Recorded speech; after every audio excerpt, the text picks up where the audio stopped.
A service of obedience. "I told you he'd come, I told ye, mistress," exclaimed Michael Garth, in a tone of triumph, as he glanced in through the open cottage door at his wife, who was darning her good man's stockings. Up started old Martha at the words, the threaded needle dropped from her fingers, and the stockings from her knee.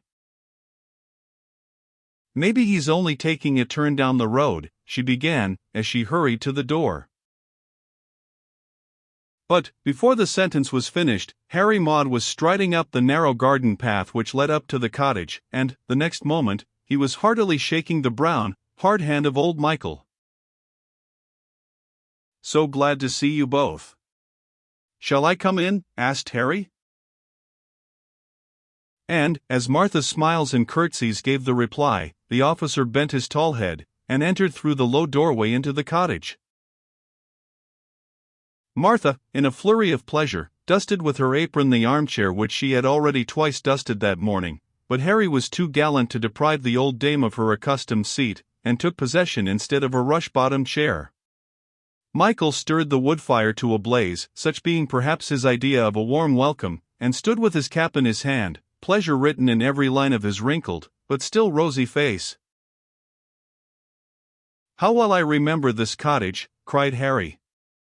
"And what pleasant visits I used to pay here when I wanted my fishing rod mended, or my kite put to rights, or advice about my sick rabbits. There is my old friend the owl with his staring glass eyes, the sampler framed on the wall, with the flowering tree worked on each side, and the text down the middle, the little crockery cow on the mantelpiece, the old prints of George III, Wellington, and Nelson, the kettle on the hob, the big log on the hearth, just as I used to see them all here 10 years ago. "I wonders as how you ha'n't forgotten such like things, Master Harry," said Mrs. Garth, with a smile of gratification, "such a power of fine sights as you must have come across in your travels." "I have seen a good deal," observed Maude, "for I have been in all the 4 quarters of the globe since I last crossed this threshold. But of all the fine sights which have met my eyes, there was not one that pleased me like that of the faces of kind old friends." "You'll not be leaving home in a hurry again, I take it, master," said old Michael Garth.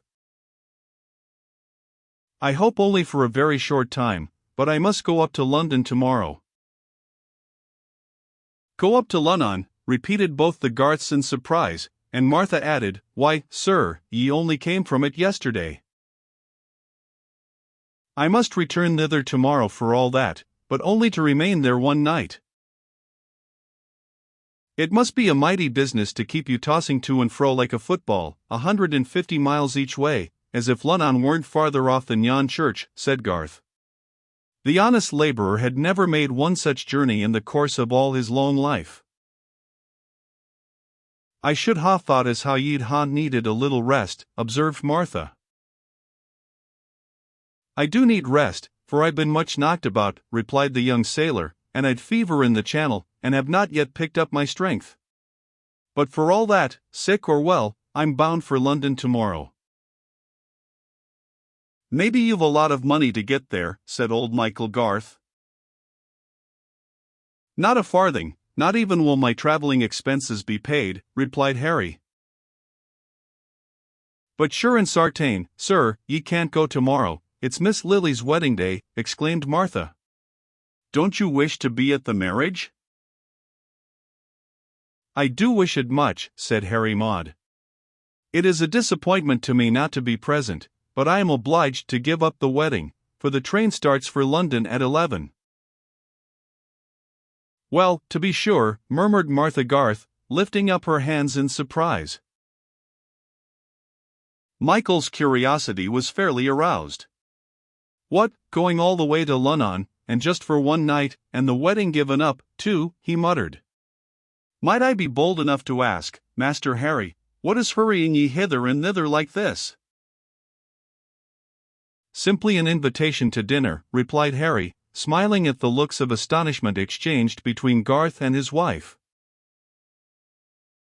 "Why, sir, ye can ha' dinners and to spare here, every house open to ye within 10 miles round," exclaimed Michael. "Sure and sartain, if I was you, I'd not go a travelin' 300 miles for one dinner." Perhaps if you had received such an invitation as I have, replied the young naval officer, you would hold a different opinion. And, leaning back in his chair, Harry drew from his breast pocket a large envelope with a red seal bearing the royal arms, which enclosed a card which he took out, and handed across the deal table to Martha Garth. The old lady began fumbling for her spectacles, but her husband, whose sight was better, was at her side stooping to look over the card, before Martha had fixed her glasses on her nose. Her Majesty's commands. Well, if ever, exclaimed the laborer. Dearie heart! To dine with the Queen! What an honor, cried Martha, involuntarily half rising from her seat. I don't wonder ye couldn't put aside such an invitation as that, sir, said Michael, let what might come in the way.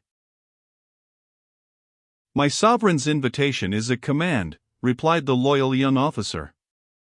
At whatever inconvenience or cost, loss of time or of pleasure, I am bound to obey it.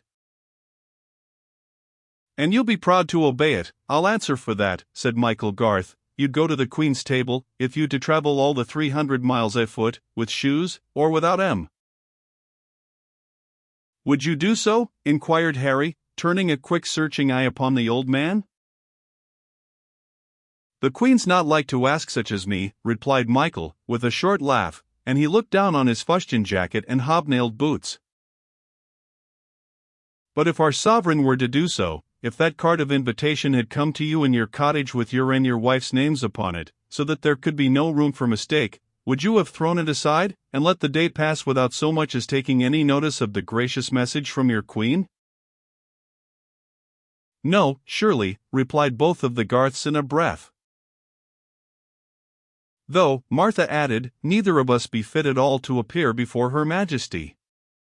We should feel strange enough, I take it, amongst all the lords and ladies, we'd be no fit company for them. But ye see, wife, observed old Michael, if the Queen invited poor folk like we, she'd not expect much from us, she'd put up with our country ways, but, if we disobeyed her, and flouted her kindness, the Queen, mind ye, might be angered. And with just cause, observed Harry Maude. Now, will you forgive me, he continued, leaning his arms on the table, and bending forward in the earnestness of his speaking, will you forgive me if I remind you that you both have received, not merely once, but very many times, a most gracious invitation, which is also a command, from your heavenly sovereign, the King of Kings? He bids you appear before him at his table to partake of his holy supper. You know better than I can know, how you have received the gracious invitation. Both the cottagers were taken aback by this sudden turn which the conversation had taken. Mrs. Garth uneasily twisted about in her fingers the card which she still retained. Michael was silent for some moments before he replied, Ye see, sir, there's such a difference. A difference indeed, said the naval officer. We are 1,000 times more bound to obey a heavenly than an earthly monarch, and the honor and privilege of being bidden to God's table are 1,000 times greater than those of appearing at the Queen's. I don't gainsay that, sir, I don't gainsay it, replied Garth, but there be some difficulties, you see. Harry waited for the laborer to finish his sentence, but as he either could not, or would not, the officer spoke again.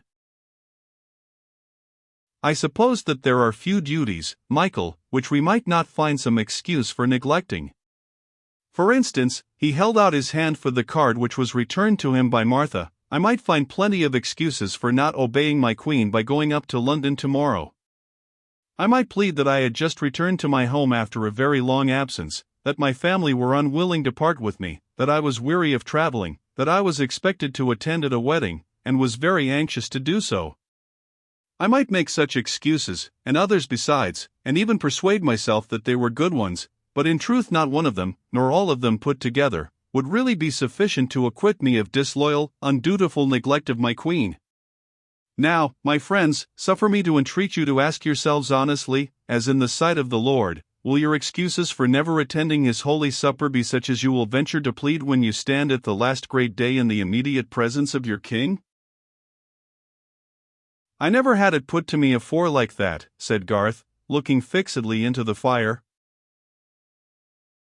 There are various lights in which we may regard the Lord's Supper, continued Harry. The first and most simple, perhaps, is this: it is a feast to which his faithful subjects are specially called by the great King, whose invitations are commands. Turn to the parable which the Lord himself has given to us. Observe the gracious invitation, "Come, for all things are now ready." Notice the excuses made by those who should have been joyful guests: the ground bought, the oxen to be proved, the wife that had lately been married. Were these excuses accepted? Luke 14. Martha looked troubled and uneasy. "I say as how we should go up to the table one of these days," she said, "but somehow or other, the time seems never to come." "I fear that you are not sufficiently in earnest on the subject," observed Harry. "Were a message to be brought to you from our Queen, your mind would be fixed upon it, you would scarcely think of anything else." "You see, sir," said Michael Garth, "if we neglected the Queen's invitation, we should never be likely to get a second. But there's not a month as passes but we have an opportunity of staying to communion, and so, it may be wrong, I don't deny it, but one's more inclined to put off." "Ah! You wait for the convenient season," observed Harry, gravely, "forgetting that present neglect may be sin, and that by future obedience, if we be permitted to live to show it, we cannot make up for the past. Opportunities lost are blessings thrown away, we cannot recall them again.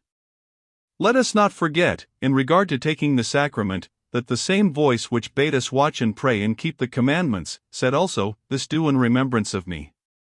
And had we no other reason for partaking of the Holy Communion, no special benefits to hope for, it should suffice to make us do the bidding of our King that this is a service of obedience."